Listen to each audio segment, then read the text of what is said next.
Om Swastiastu, yang terhormat Bapak Dr. Insinyur Wayan Parwato, MD, IPM, selaku dosen penguji, yang terhormat Ibu Niputu Ratih Prajanswari Anasta Putri ST, MSc, selaku dosen bimbing saya. Terima kasih pada kesempatan ini saya EKD Adi Widika, NIM 1762028, akan mempresentasikan hasil seminar proposal arsitektur yang berjudul Perancangan Kawasan Ekowisata Pertanian Beras berbasis pemberdayaan masyarakat di Kecamatan Perempel, Tabanan. Berawal dari latar belakang yang dimana sebagian besar penduduk Bali saat ini bekerja pada sektor pariwisata. Sektor pariwisata mendapat proporsi terbesar dalam perkembangan ekonomi masyarakat Bali. Dalam perkembangannya, sektor pariwisata tentunya melibatkan elemen masyarakat lokal yang ikut serta berperan penting. Salah satunya kegiatan ekowisata atau ekoturism. Menurut masyarakat ekowisata internasional atau The International Ecotourism Society, mengartikan ekowisata sebagai perjalanan wisata alam yang bertanggung jawab dengan cara melakukan konservasi lingkungan dan meningkatkan kesejahteraan masyarakat lokal. Di Bali sendiri, perkembangan ekowisata sangat pesat dan mengerucut pada Kabupaten Tabanan, yang dimana pertanian masih menjadi sektor andalan bagi Kabupaten Tabanan, yang memberikan kontribusi lebih dari 42% di tahun 2019. Begitu pula halnya dengan Kecamatan Penebal, hampir 47% mata pencarian penduduknya berasal dari sektor pertanian yang meliputi pertanian lahan sawah, perkebunan, dan peternakan, diikuti oleh kerajinan 18%, serta perdagangan dan jasa 35%, dan berdasarkan data tersebut mengindikasikan bahwa sektor pertanian merupakan bidang strategis yang perlu mendapat prioritas penting. Dalam RPJM atau Rencana Pembangunan Jasa Menengah Kabupaten Tabanan tahun 2016 sampai 2019, Kecamatan Penebal, tepatnya di wilayah desa Jatiluwe dan sekitarnya, ditetapkan sebagai sentral pengembangan padi lokal. Namun masalah utama sering terjadi adalah hasil produksi mudah rusak dan harga yang sangat fluktuatif, dan khususnya pada desa Jatiluwe yang telah dikenal baik oleh wisatawan lokal maupun mancanegara. Objek wisata yang diminati di wilayah ini masih bertumpu pada panorama alam. Masyarakat sekitar sebagian besar menjadi petani padi lokal yang belum mendapatkan dampak positif atau manfaat yang signifikan dari kegiatan pariwisata tersebut. Karena lemahnya SDM petani lokal yang belum bisa mengembangkan dan mengelola sentral pertanian, yang menyebabkan lemahnya ekonomi masyarakat lokal. Padahal apabila potensi pertanian tersebut dikelola sesuai standar, sangat potensial dikembangkan sebagai objek agrowisata. Yang terlihat dari perkembangan pariwisata yang sangat pesat terjadi di Jatiluwe dan sekitarnya semenjak ditetapkannya sebagai warisan dunia UNESCO, yang dimana di tahun 2018 kunjungan wisatawan ke Jatiluwe sejak bulan Januari hingga bulan April mencapai 57.000 wisatawan, baik wisatawan lokal maupun mancanegara, menurut data yang dihimpun Badan Pengolahan DTW atau Daerah Tujuan Wisata Jatiluwe. Sehingga ketertarikan saya dalam pembuatan kawasan ekowisata di Kecamatan Penebal ini, yang dapat menjadikan alternatif yang mendukung tren tersebut. Dengan adanya fasilitas tersebut diharapkan dapat membantu sektor pertanian di Kecamatan Penebal dengan pemberdayaan masyarakat serta menciptakan lapangan pekerjaan baru sehingga dapat mengembangkan perekonomian di daerahnya. Selanjutnya adalah tujuan dari penelitian, yang dimana tujuan pertama adalah merancang ekowisata yang berbasis pemberdayaan masyarakat lokal sehingga mengangkat ekonomi di daerah tersebut. Yang kedua adalah merancang kawasan ekowisata dengan menjadikan karakter landscape dalam sebagai pertimbangan utama. Yang ketiga adalah meminimalkan perusakan alam atau rekayasa tapak sehingga tetap menjaga dan melestarikan alam. Yang keempat adalah memanfaatkan view alam serta iklim setempat dengan baik. Baik, dilanjutkan dari pengertian ekowisata, yang dimana ekowisata adalah kegiatan wisata yang bertanggung jawab terhadap alam, memberdayakan masyarakat, dan meningkatkan kesadaran lingkungan. Ya, bukan sekedar wisata alam semata. Konsep ekowisata memiliki pengertian sejarah, kriteria, dan prinsip sendiri dibandingkan wisata konvensional. Konsep ekowisata, prinsip, dan manfaat tersebut tidak dapat dilepaskan dari sejarah yang melatar belakangi lahirnya gagasan wisata berbasis konservasi tersebut. Konsep aktivitas kriterianya berkembang seiring dengan meningkatnya kesadaran lingkungan hidup masyarakat global. Untuk lebih memahami tentang gagasan tersebut sehingga tidak dengan mudah kegiatan wisata alam berlangsung dikategorikan sebagai ekoturism. Sedangkan menurut The International Ecotourism Society 2015, yang dimana ekowisata adalah perjalanan yang bertanggung jawab ke daerah-daerah alam yang melestarikan lingkungan, menopang kesejahteraan masyarakat setempat, melibatkan interpretasi serta pendidikan lingkungan hidup. Selanjutnya, manfaat ekowisata. Yang pertama, manfaat dari ekowisata berdampak pada berbagai aspek. Manfaat tersebut meliputi aspek konservasi yang dimana keterkaitan ekoturism dalam satwa terancam punah sangat erat, bahkan harus bersifat positif. Wisata berkolerasi positif dengan konservasi berarti memberikan intensif ekonomi yang efektif untuk melestarikan, meningkatkan keanekaragaman hayati budaya, dan melindungi warisan budaya alam. Yang kedua adalah pemberdayaan ekonomi. Ekoturisme melibatkan masyarakat lokal berarti meningkatkan kapasitas kesempatan kerja masyarakat lokal. Konsep ekowisata adalah sebuah metode yang efektif untuk memberdayakan masyarakat lokal di seluruh dunia guna melawan kemiskinan, mencapai pembangunan berkelanjutan. Yang terakhir adalah pendidikan lingkungan. Melibatkan pendidikan lingkungan berarti wisata yang dilakukan harus memperkaya pengalaman juga kesadaran lingkungan. Melalui interpretasi, kegiatan harus mempromosikan pemahaman penghargaan yang utuh terhadap alam, masyarakat, dan budaya setempat. Baik, lanjutkan ke karakteristik ekowisata. Ekowisata merupakan salah satu bentuk untuk mendorong usaha pelestarian dan pembangunan yang berkelanjutan, memadukan antara pelestarian dengan pembangunan ekonomi, membuka lahan kerja baru bagi masyarakat setempat, serta memberikan pendidikan lingkungan ke wisatawan. Ekowisata juga harus memberikan dampak yang positif terhadap masyarakat, yaitu sebagai terbukanya lapangan pekerjaan melalui pemberdayaan masyarakat. Menurut Dirjen Perlindungan dan Konservasi Alam, terdapat 5 karakteristik dasar dalam usaha kegiatan ekowisata, yaitu yang pertama adalah nature based, yaitu ekowisata yang merupakan bagian atau keseluruhan dari alam itu sendiri, meliputi unsur-unsur sumber dayanya di mana kekayaan keanekaragaman hayati beserta ekosistemnya merupakan kekuatan utama dan memiliki nilai jual paling utama terhadap kegiatan ekowisata. Yang kedua ada ecologically sustainable, yaitu ekowisata harus bersifat berkelanjutan, ekologis yang artinya semua fungsi lingkungan yang meliputi biologi, fisik, dan sosial terdapat berjalan dengan baik, di mana perubahan dari pembangunan itu mengganggu dan tidak merusak fungsi-fungsi ekologis. Yang ketiga adalah environmentally educative, yaitu melakukan kegiatan-kegiatan yang positif terhadap lingkungan diharapkan mampu mempengaruhi perilaku masyarakat dan wisatawan untuk peduli terhadap konservasi sehingga dapat membantu kelestarian di jangka panjang.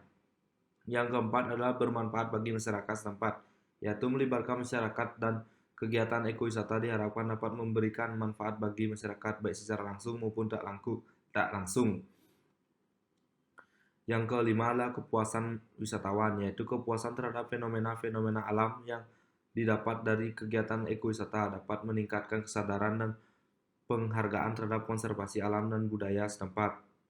Dan selanjutnya ada jenis-jenis ekowisata.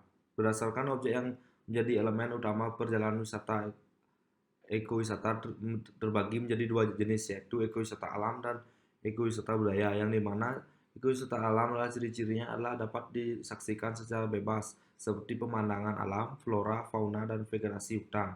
Sedangkan ekowisata budaya adalah hasil budaya suatu bangsa yang dapat dilihat, disaksikan, dan dipelajari seperti monumen bersejarah, tempat-tempat budaya, dan perayaan tradisional di daerah tersebut.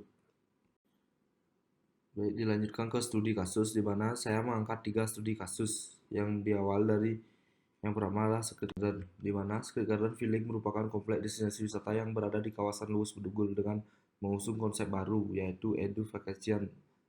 Konsep Edu Vacation dibuat untuk memastikan lingkungan belajar yang menyenangkan dan menarik.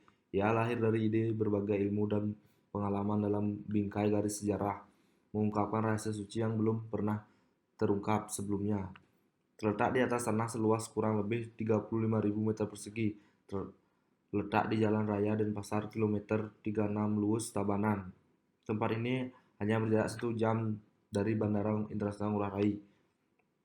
Street Garden Village sendiri memiliki beberapa fasilitas yang pertama adalah Omah Herboris, Black Ice, Ridge View, The Luwus, Secret Chamber, Laboratorium, Mini Theater, dan Mini Museum.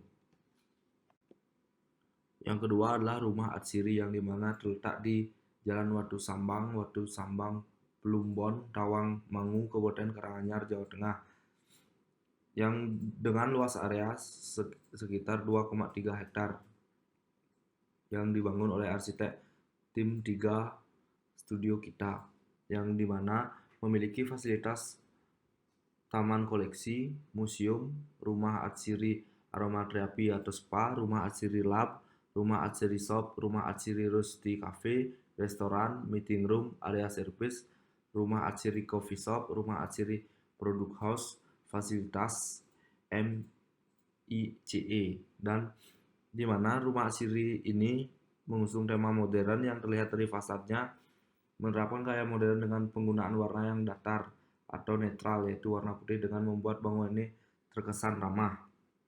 Serta rumah atsiri ini menerapkan koridor dan sirkulasi linear dengan pemanfaatan energi matahari sebagai pencahayaan.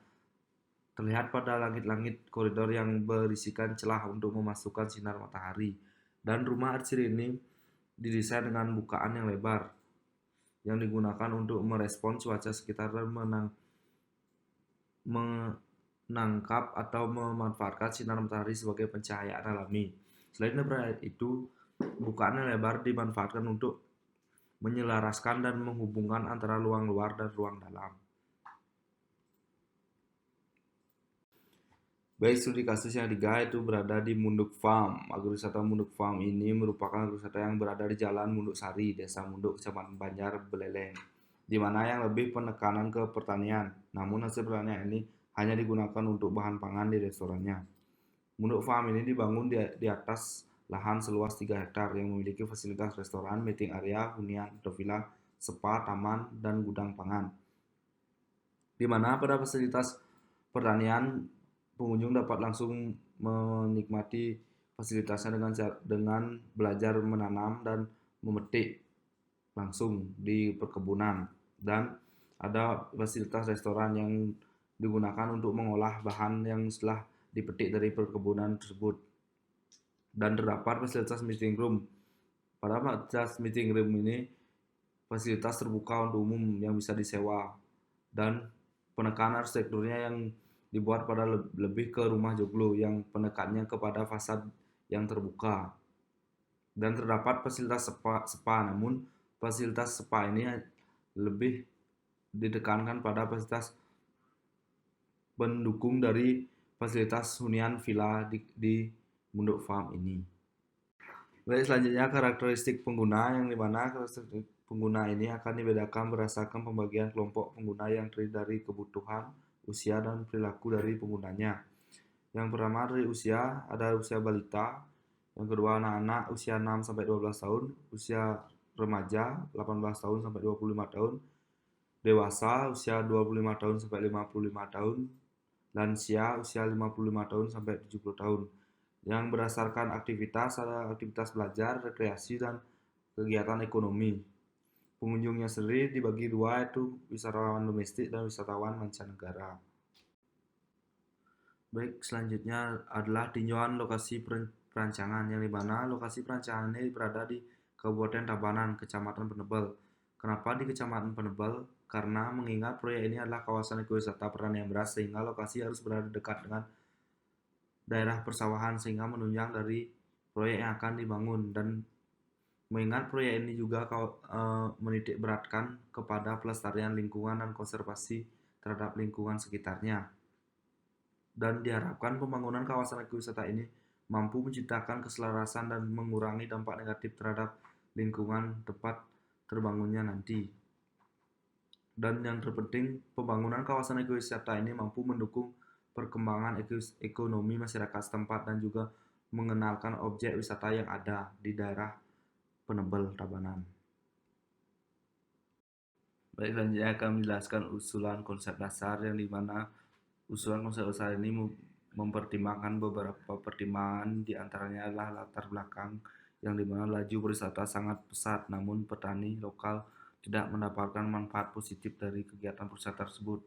Yang kedua adalah fungsi bangunan yang menjadikan tempat rekreasi dan edukasi dan mewadahi hasil panen para petani dan menjadikan tempat rekreasi alam yang berbasis edukasi lingkungan. Yang ketiga adalah tujuannya untuk mengembangkan produksi pertanian beras dijadikan produk baru yang dapat dijual kembali, sehingga dari pendekatan tersebut dan pertimbangan tersebut ditarik kesimpulan yang dijadikan konsep dasar, yaitu learn with nature.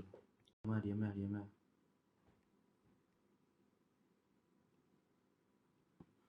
Baik, selanjutnya saya akan menjelaskan usulan tema, yang dimana usulan tema ini memiliki beberapa pendekatan. Yang pertama adalah manfaat dari kegiatan ekowisata ini adalah dapat melestarikan lingkungan dengan adanya kegiatan konservasi alam. Yang pendekatan kedua adalah iklim, di mana iklim memiliki iklim tropis dan tak menentu yang membuat petani kewalahan dalam menanam padi. Yang ketiga adalah pendekatan lokasi, di mana lokasi yang berada di dataran tinggi yang memiliki udara yang sejuk dan cenderung lembab. Dan dari ketiga pendekatan itu menghasilkan beberapa tantangan, yang diantaranya adalah dapat merespon lingkungan sekitar, meminimalisir perusahaan lingkungan, dan yang terakhir pemanfaatan energi alam, sehingga menghasilkan solusi yaitu adalah arsitektur ekologis atau ekoarsitektur. Baik, sekian presentasi yang dapat saya sampaikan. Saya Kadek Adi Widika, pamit undur diri.